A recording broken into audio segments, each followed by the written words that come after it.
ايوا ها السلو ديال رمضان اللي منقدروش نستغناو عليه تيجي غزال ولذيذ ما نقولكمش تبارك الله. غزال كيجي هانتوما كي كتشوفوا كيجي معلك ولذيذ وناشف وميدم في نفس الوقت. يعني ماشي ديك اللي دام بزاف اللي كيبقى كيقطر ما بين يديك، وماشي ناشف اللي كيبقى كيتفرتت. كيجي معلك واحد المذاق رائع ولذيذ لذيذ. كيجي غزال كتاكليه كيدوب في الفم.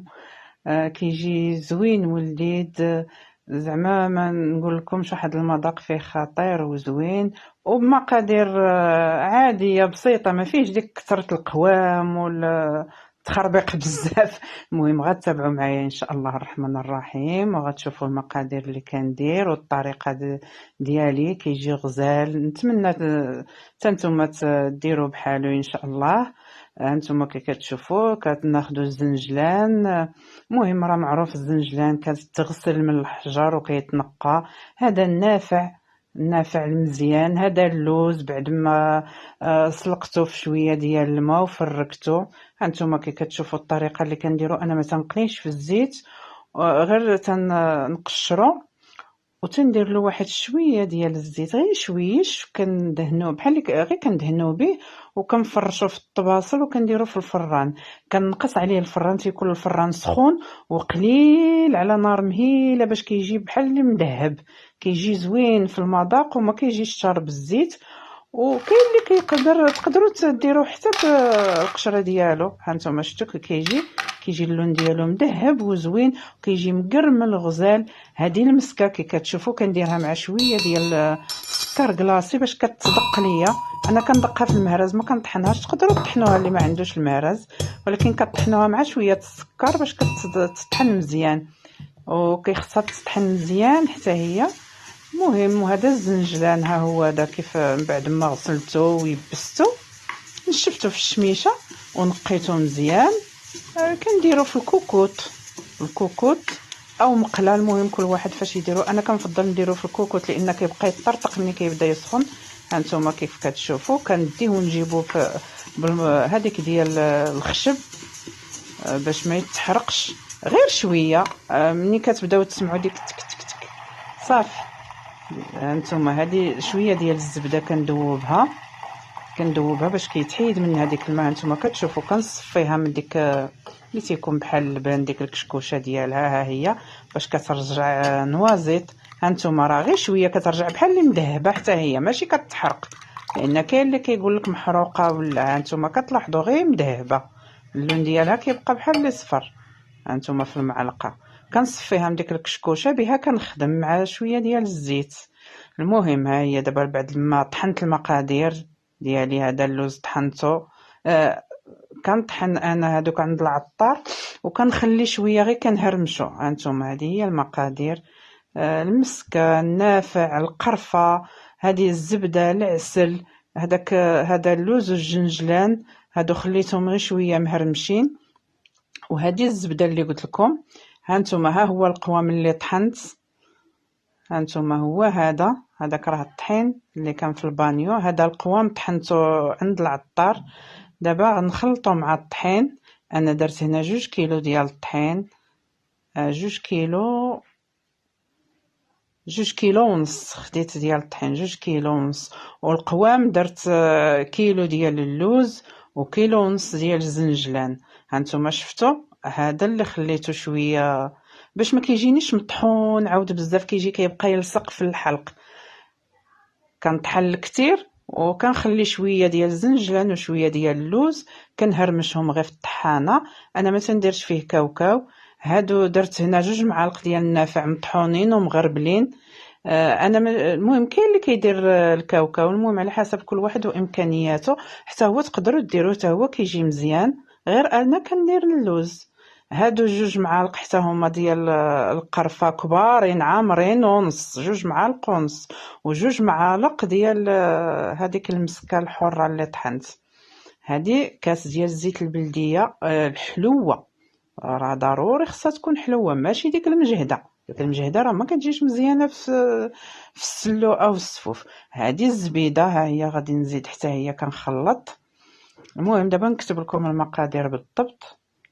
غنخلط، كنخلط شويه بشويه وكنشوف شحال غادي تدي لي ديال. انا هنا ما كنديرش السكر كلاصي، ان كاين اللي كيدير السكر كلاصي، انا تنديرو مع بالعسل. المهم هادي عندي عسل بلديه، اللي عنده العسل العاديه يديرها، ولا ما عندوش يدير غير السكر كلاصي. يعني ماشي ضروري، لان كل واحد يمشي على حسب على حسب امكانياته وعلى حسب. المهم كل واحد اللي كيبغي شي حاجه صحيه وزوينه هي راه باينه، واللي كيبغي عاوتاني كيدير. كل واحد عاوتاني على حسب جيبو، هادشي اللي كاين. المهم كنخلطو مزيان. ها هي العسل، هادي قرعه ديال 800 غرام، تيقولوا قرعه كيلو ديال العسل. هادي كنخلط حتى هو. هذه هي الحلاوه اللي كندير، ما كنديرش السكر. وكتبقاو تخلطوا مزيان. المهم ديك القرفه راه كتكون كتر من النافع كندير غير 2 معالق ممسوحين، كيكونوا مغربلين. القرفه كندير 2 معالق ونص عامرين، و2 معالق عاوتاني عامرين كبار ديال المسكه الحره. هانتوما كتشوفوا، هانتوما كي لاحظتوا، ها هو راه باقي بحال المرمل، يعني مازال ما كيتجمعش، باقي ما فيش زعما الماده الدهنيه بزاف. المهم كنخلطو كنعلكو مزيان. هانتوما كي كتلاحظوا، من بعد ما علكتو مزيان كنجي كنخليه كيرتاح واحد النهار، وعاد كنولي ناخذ الغربال. هادي غربال ديال بوصيار ديال الزرع اللي كنغربلو فيه القمح، كندوزو فيه، لان ملي كنديرو ديك العسل كيبقى بحال اللي كيتكور واحد شويه. هانتوما كتلاحظوا الطريقه ديالي هكا. وتقدروا حتى اللي ما عندوش هاد الغربال هذا يدوزو بحال دابا في الكسكاس، في الشبكه. الشباكي راهم كيكونوا موجودين، شبكه اللي كتكون بحال هاد الشكل ديال هذا، باش كتبقاو تمعكوه. كيهبط بحال الطحين هو، والقوام اللي مطحون. وديك القوام اللي كيكون شويه مهرمش تيبقى من الفوق كنخليوه. هانتوما لاحظتوا ها حتى كيبقى غير ديك القوام كنولي نديرو، ما كيبقاش الطحين. هكذايا كنبقى معاه كامل حتى كنهبطو. هانتوما شفتوا. وغنولي نزيدو دابا، عاد غادي نولي غنزيدو كيف قلت لكم شويه د الزبده وشويه ديال الزيت. هذه واحد شويه، غير شويه د الملحه ديروها، يقولوا نعلو الشيطان باش كتصحح الذوق حتى هي مع الحلاوه. ها هي الزبده، هاني عاد كنولي نزيد عاوتاني ديك الزبده اللي بقات ليا كنزيدها، ونزيد نخلط باش يتجمع ليا مزيان. دابا راه مطلوق، ما بقاوش فيه ديك الكويرات، لان كاين اللي غايقول لك كيتخلط بالعسل كيجي مكور كيدير ديك الكويرات. احنا واخا كيدير ديك الكويرات كي قلت لكم كنوليو ندوزوه في هذاك، ما كيبقاش داير ديك الكويرات. يعني دابا قلت لكم زدت شويه د الزيت وشويه د الزبده وكندلكو مزيان. دابا هذه المرحله التاليه كاع كندلكو مزيان. هانتوما كيف كتشوفوا كتدلكو غير بيديكم، تعطيو الجهد وتدلكو مزيان باش كتنسجم ديك العناصر كامله. هانتوما كيف لاحظتوا، ها هو بدا كيتجمع لي في يدي. يعني ها هو تخليوه مفرتت هكاك او كيتجمعوه كيف ما عجبكم. هانتوما دابا يعني دابا صافي، هذه هي المرحله التاليه.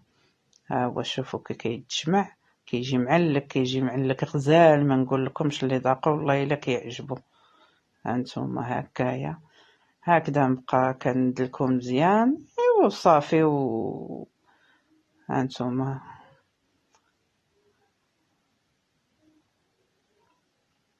المهم انا هذه هي طريقتي، وكل واحد وكيف طريقته. هانتوما ها هي المرحله